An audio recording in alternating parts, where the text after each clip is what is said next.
কাশী বিশ্বনাথ আপনাদের সামনে উপস্থিত হয়েছি বিশেষ একটি এপিসোড নিয়ে। আমার এই ভিডিওটা এর আগে অনেকে হয়তো দেখেছেন, সেই ভিডিওটার উপরেই আধারিত আজকের আমার এই এপিসোডটি। আমি আপনাদের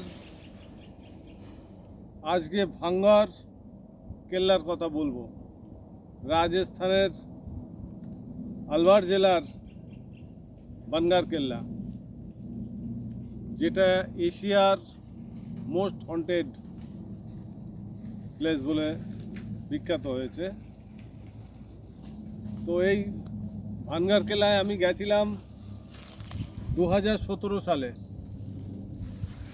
টিম নিয়ে গেছিলাম এবং দু রাত আমি সেখানে অভিযান চালিয়েছিলাম। আপনারা ইউটিউবে ভিডিও পাবেন। তো আমি আজকে যে বক্তব্যটা আপনাদেরকে বলার, যুক্তিতে যার ব্যাখ্যা মেলে না।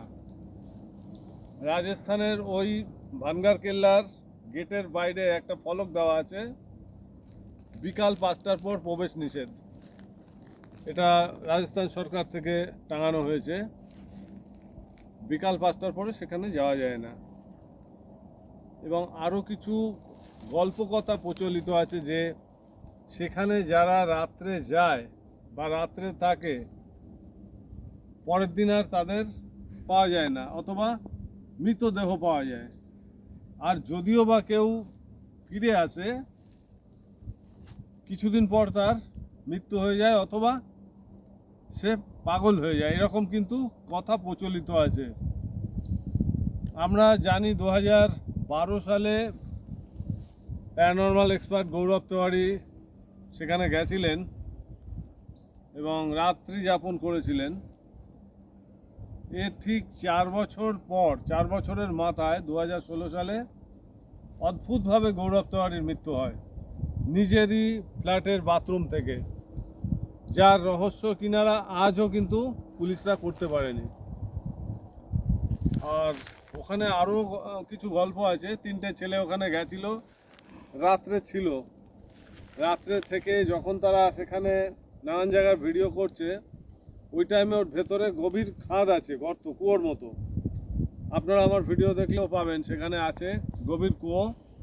সেই কুয়োর ভেতরে 2টি ছেলে পড়ে গেছিল এবং তাদের এক বন্ধু, তৃতীয় জন, সে ওদেরকে উদ্ধার করেছিল।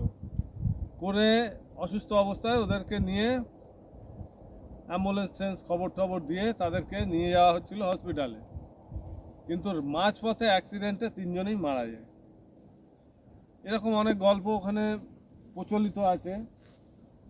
তবে আমি সেখানে 2 রাত অভিযান করেছি। আমার সাথে ছিল 4 জন, আর হোটেলে 3 জনকে রেখে গেছিলাম, তার মধ্যে রোজিনা ম্যাডামও ছিলেন। সেখানে গল্পটা আমি বলেছিলাম আপনাদের, আজকে সংক্ষেপে বলবো। যুক্তিতে যদি ব্যাখ্যা খুঁজে পান আমাকে মেসেজ করবেন। রাজা ভগবান দাস, প্রায় 500 বছর আগের গল্প এটা। ভগবান দাস এবং রাজকুমারী রত্নাবতী এবং ওখানকার তান্ত্রিক সিন্ধিয়া, আপনারা জানেন হয়তো অনেকে এই নামগুলো।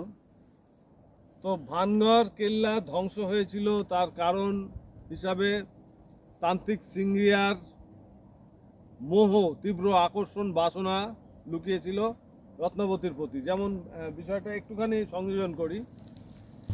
রাজকুমারী রত্নাবতী অত্যন্ত সুন্দরী একজন মহিলা ছিলেন। তার যখন 18 বছর বয়স হলো, তখন বিবাহের জন্য বিভিন্ন জায়গা থেকে খবর আসতে লাগলো।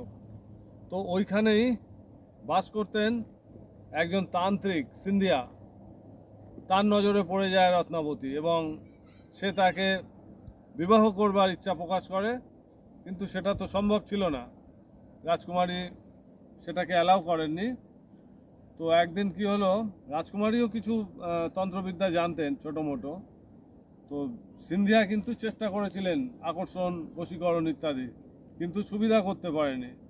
একদিনকে কি হলো, রত্নাবতীর একজন পরিচারিকা সুগন্ধি তেল আনবার জন্যই পাশে বাজারে গেছিলেন, এবং সিন্ধিয়া সেটা জানতে পেরে কৌশলে মন্ত্রপুত সুগন্ধি তেল চালান করে দিলেন ওর মধ্যে, এবং সেটি যখন রত্নাবতীর হাতে এসে পৌঁছালো, রত্নাবতী বুঝতে পারলেন যে এখানে কৌশল করা আছে, এবং তিনি তখন সেই তেলটা ছুঁড়ে ফেলে দেন একটা পাথরের ওপর। তো কথিত আছে যে সেই পাথরটার ওপরে মন্ত্রপুত তেল পড়বার পরে পাথরটি ধীরে ধীরে সেই তান্ত্রিক সিন্ধিয়ার ওপরে চেপে বসে এবং সিন্ধিয়ার মৃত্যু হয়। তো মৃত্যুর মুখে তিনি বলেছিলেন তান্ত্রিক যে এই ভানগড় কেল্লার কোনো কিছু অবশিষ্ট থাকবে না, কেউ থাকবে না, সব ধ্বংস হয়ে যাবে। প্রকারান্তে পরে সেটাই ঘটেছিল, আমরা সেগুলো তো দেখেছি বা আমরা জানি।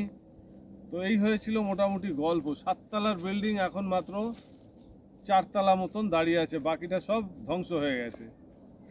তো এখন আমি আপনাদের যেটা বলবো, আমি যখন সেখানে প্রথম রাত, এবার একটা গল্প, আমি একজন লোকাল গাইড নিয়েছিলাম যারা ওখানে গার্ড দেয়, ওখানে তো রাত্রে থাকার নিষেধ, পারমিশন নেই।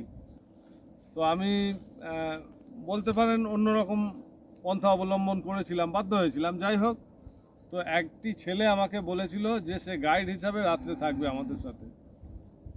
সে কিছু টাকা দাবি করেছিল এবং আমি স্বীকার হয়েছিলাম দেব। তো রাত যখন প্রায় 12টা বাজে, তখন আমরা 3 তলায় উঠে গেছি। 3 তলা অবধি সে বিভিন্ন জায়গায় বলেছে, বলার পরে হঠাৎ কোনো একটা শব্দ হয়েছিল যেটা আমরা প্রত্যেকে শুনেছিলাম, এবং ওই যে আমাদের সাথে যে গাইড হিসাবে যে ছেলেটি গেছিল সে হঠাৎ দাঁড়িয়ে পড়ে। আমি বললাম যে কী হলো, তুমি দাঁড়িয়ে পড়লে? হিন্দিতে কথাবার্তা হচ্ছে। তখন ও বলছে ভাগিয়ে ভাগিয়ে, প্লিজ ভাগিয়ে, জলদি ভাগিয়ে, বলে ও ওখান থেকে যে সেই ছুট মারলো, ওকে আর খুঁজে পেলাম না, একদম কোথাও আমরা ওকে খুঁজে পেলাম না। আমরা সেই 1 তলা অবধি এলাম, এসে যখন তাকে পেলাম না, ফের আবার আমরা ব্যাক করলাম ওপরের দিকে। তো এখন বিষয় হচ্ছে, আমরা যখন একদম টপে উঠলাম, রাত তখন আনুমানিক 1:30 থেকে 2টো। তো আমি দেখছি আমার সাথে যারা ছিল, আমার অ্যাসিস্ট্যান্ট, তারাও দেখছে বেশ একটু দূরে, মানে ওপরের বিল্ডিং সব ভেঙে চুরে পড়ে আছে। যারা গেছেন ভাঙ্গারে, একদম টপে গেলে বুঝতে পারবেন, এরকম ভাঙা তাম, নানান দেওয়াল অংশ পড়ে আছে। সেখানে রাত্রে সাপের ফোসফোসানি শব্দও আমরা পেয়েছি, এতটা ভয়ঙ্কর। তো আমরা এখান থেকে 30 ফুট হবে, 25 থেকে 30 ফুট দূরত্ব হবে, কি একটু বেশিও হতে পারে। তার সামনে ভাঙা, নানান রকম ভাঙা দেওয়াল, ওপরে ছাদ পড়ে আছে, পিলার পড়ে আছে, আর তার ওখানে একটা মন্দির মতো আছে যেটা ওই পরিবারের পুজো আচ্চা হতো। সেখানে দেখছি একটা প্রদীপের মতো আলো জ্বলছে। আপনারা ভিডিওটা যারা আমার দেখেছেন ভানগড় কেল্লার, তারা ভিডিওটা আবার দেখবেন। প্রদীপের মতো জ্বলছে, রাত 1:30 থেকে 2টো তখন টাইম। অদ্ভুত, যেখানে দিনের বেলায় পৌঁছানো যায় না। যে এই যে 30 ফুট বা 40 ফুট দূরত্ব, ভাঙা আবর্জনা এমনভাবে ইতস্ততভাবে পড়ে যে সেগুলো ডিঙিয়ে ওই মন্দিরের কাছে কিন্তু পৌঁছানো যায় না দিনের বেলাতে। আর রাত 1:30 2টোয় প্রদীপ জ্বলছে, আলো জ্বলছে স্পষ্ট, আপনারা ভিডিওটা দেখবেন আমার। তো আমি বহু চর্চা করেছি এটা নিয়ে, ওই রাতে কে প্রদীপ জ্বালালো। যদিও ওখানকার মানুষদের সাথে কথা বললে ওরা বলেছে যে রানী রত্নাবতী এখনও নাকি সেখানে বিরাজমান, সেখানে এখনও আসেন, এবং ওই তাদের ওই কুলো মন্দির যেখানে তাদের বংশের পুজো আর্চনা হতো, সেখানে তিনি নাকি এখনও বিশেষ দিনে এসে প্রদীপ জ্বালায়। তো এই ঘটনাটি আমাকে ভীষণ নাড়া দিয়েছিল ভানগড়ে। আরও অনেক গল্প বলতে গেলে লম্বা চওড়া হয়ে যাবে, আমি অত দূর যেতে চাইছি না। আপনাদের কাছে তো যুক্তিতে যার ব্যাখ্যা মেলে না এপিসোডগুলো দিচ্ছি, আপনারা ভিডিওটা আমার দেখবেন, আমার চ্যানেলেই ভিডিওটা পেয়ে যাবেন, একটুখানি খুঁজে নেবেন। ভানগড়ের 2টি ভিডিও আছে, 4টি ভিডিও ছিল, 2টো ভিডিও ডিলিট হয়ে গেছে। ডিলিট হয়ে গেছে বলতে ওখানে কপিরাইট কিছু ব্যাপার এসেছিলো, ডিলিট হয়ে গেছে। 2টো ভিডিও আছে, তার মধ্যে আপনারা ওই রত্নাবতী যে গল্পটা বললাম প্রদীপ জলে, সেটা পেয়ে যাবেন। তো এই হচ্ছে ভানগড় ফোর্টের গল্প। যেটা আজও আমাকে নাড়া দেয়। খুব অদ্ভুতভাবে ওখানে জিওলজিক্যাল সার্ভে রিসার্চ করেছিল, দেখেছে যে 10,000 লোকের বসবাস ছিল ওই এলাকায়, এখন জনশূন্য একেবারে, কেউ নেই। আর প্রতিটি বাড়ির ছাদ নেই, দেওয়াল দাঁড়িয়ে আছে, ছাদ নেই। রাধা গোবিন্দ মন্দির, গোপাল মন্দির, হনুমানজির মন্দির, একমাত্র হনুমানজির মন্দিরেই এখন পুজো হয়, বাকি ভেতরের মন্দিরগুলোতে কোনো পুজো অর্চনা হয় না।